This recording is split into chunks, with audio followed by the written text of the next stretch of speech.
Hi, my name's Dee and welcome to Sunchild Tarot. Now this is a general reading taking in the effects of the total eclipse. Now this is a fairly big event compared to some of the events that have happened in 2020. It's not an enormous event, but it is setting the stage for an enormous event with the great or grand conjunction of Jupiter and Saturn coming up on the solstice.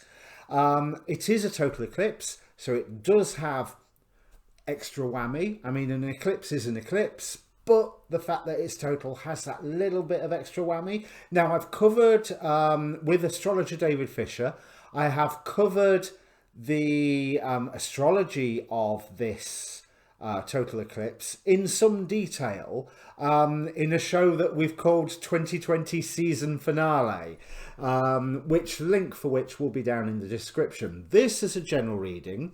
I am looking at the energies, but I am looking for your sign. It's the same intro for everybody, timestamp as normal. So what's your sun, your moon, your rising? This I'm using oracle cards rather than a tarot Celtic cross this time, because this is a time for setting priorities. This is a time for working out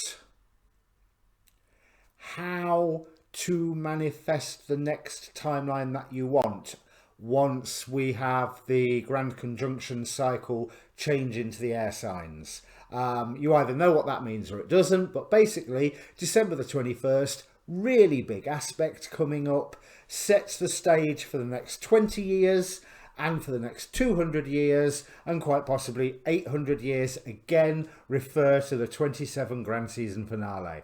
But what I will cover is the angels and demons that are looking after this. We have Michael, who represents, fertility, fruitfulness, unity. So there is a push towards coming together. And also what we set into motion now will hopefully get bigger. Now that has a good side and a bad side, because the two Goetic spirits that rule this decan, we have Renove, who is a favourite of mine. Astrologically, he can represent slavery, but magically, Renove is, I feel like I'm being rude, but he's hideously ugly and absolutely and utterly charming. You've heard me talk about him before if you've watched my readings before. He was a demon that went around the medieval world spreading peace and diplomacy wherever he went. You know, so he shows that no matter what the obstacle is, i.e. the hideous ugliness, it can be overcome by his charmingness. That a solution can always be found. Now, he rules this, if I remember correctly, by day. Let me just double check that. I'm sure it's by day. Yes, and by night, then Andras is the Goetic spirit in charge of that decan. Now, Andras astrologically, I'm sorry, I'm saying it with that little roll of the R because his name reminds me so much of Zathras of Babylon 5. But Andras astrologically represents folly.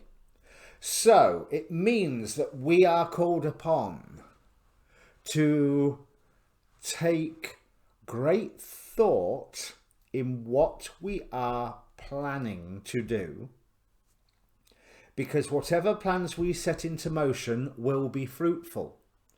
Andras also is a warmonger spirit. He enjoys bloodshed for the sake of it. So you have that really obvious choice. Unity, as represented by Michael and Renove, or division, as represented by Andras. So whatever you're doing, I would say it's a good idea to make sure that your plan involves people coming together rather than drawing a battle line and go in charge. You know, there's because that will help set up, either way will help set up the energies ready for that Jupiter-Saturn conjunction. As I say, I discussed it a lot further in the 2020 grand season finale. So, season finale, sorry, no grand about it. So general reading rules apply. It's not really a predictive reading. I'll be using tarot to clarify the oracle cards.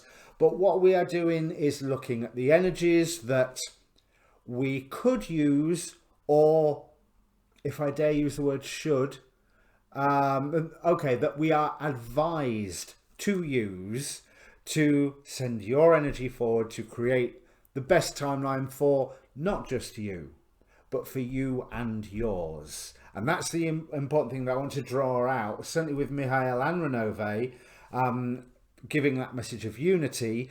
This is not just for you, this is for you and yours. What you set into motion now affects more than just you.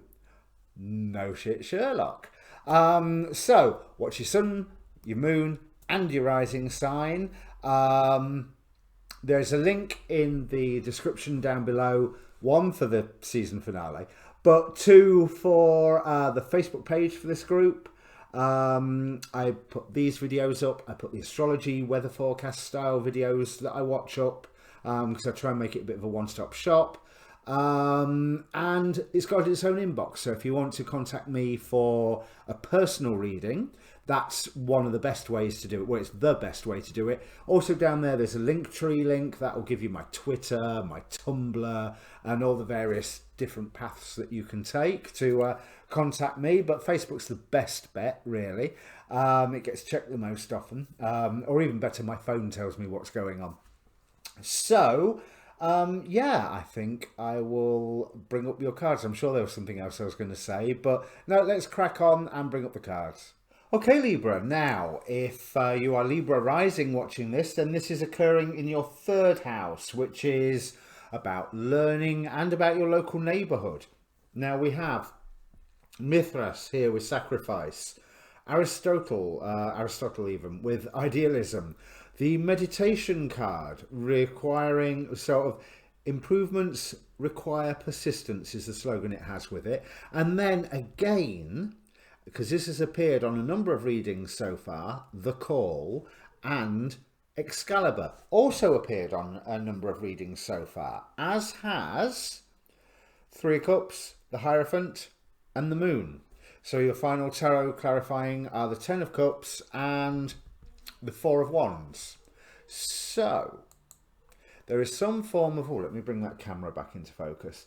There is some form of sacrifice that you may be tempted on making.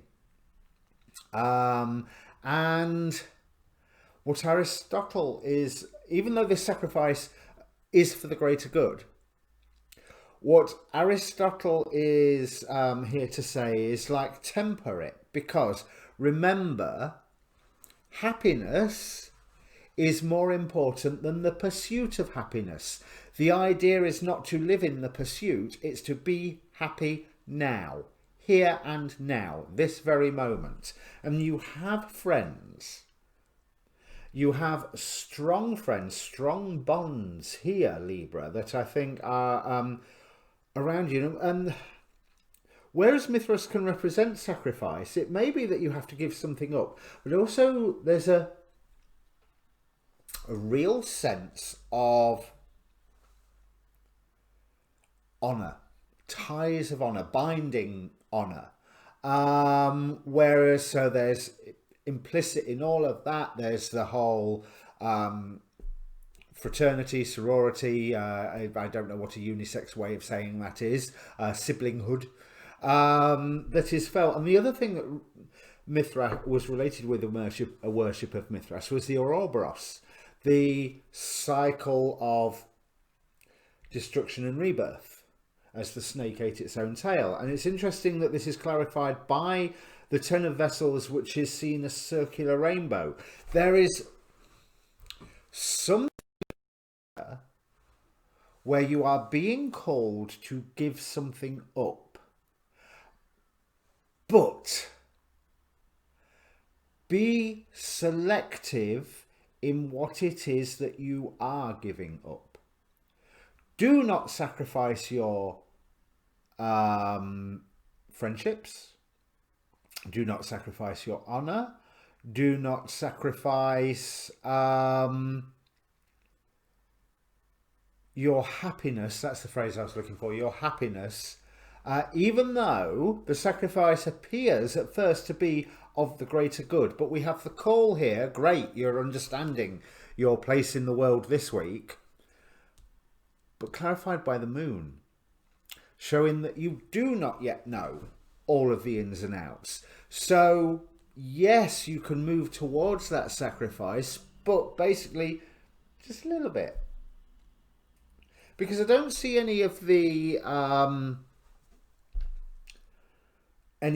standing on your own cards. So you're not to sacrifice your friendships, you're not to sacrifice your relationships, and it's only by that measured action you get to that better than wish fulfillment stage of the Ten of Cups. Interestingly, that is a couple walking off into the rainbow, and here we also have the Four of Wands. So there's that sense of a coming together in a commitment. But again, whatever this commitment is, make sure you are not sacrificing too much for it. We also have the Excalibur card, which represents conviction. It represents your mission, your holy mission, however you want to look at it. And I'm going to say holy mission because Excalibur came up for, I think it was Virgo, but we've got Excalibur and the Hierophant not together this time, but still in the same reading. So there is that sense of a mission of a driving forward. Just be careful what the price you pay for being on this mission is, because it is difficult to straddle the gap between two opposing forces right now, and the information that you are provided with that lays in the gap of these two forces is not complete. It is the illusion that moonlight give of the long shadows and the strange forms that were that the Sun card. I would say, yeah, crack on, absolutely crack on. But also with the moon, with Mithras, we've got that cycle again. So this is also showing me that although you may not know a lot right now, that is going to change. So yes, stay true to your convictions, but also do not sacrifice your happiness on the altar of your convictions. You can do both. You just might not be able to do both right now. And if you can't do both right now, do nothing. That is blunt. The other thing is, with this meditation card, improvements require persistence. This is something that you have to... There's learning to be done with this Hierophant card. And there is also... there is something that you are needing to obviously do again and again and again, which indicates that right now you haven't done whatever this thing is enough times. Whether it's doing the same task again and again and again, or whether it's the learning, and obviously hopefully you're learning a new thing every time you go back to the learning. But allow this cycle to mature and do not sacrifice your happiness just yet. Even though it's for the right reasons, definitely for the right reasons here. Even though it's for the right reasons,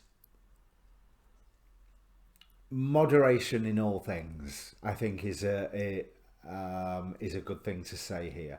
Okay, so that was quick, but if this means anything to you, Libra, please do comment down below. Obviously go watch your moon in rising signs, and the 2020 grand, keep calling it grand, 2020 season finale. All right, comment down below if it means anything, and I will see you in another reading soon. Cheers.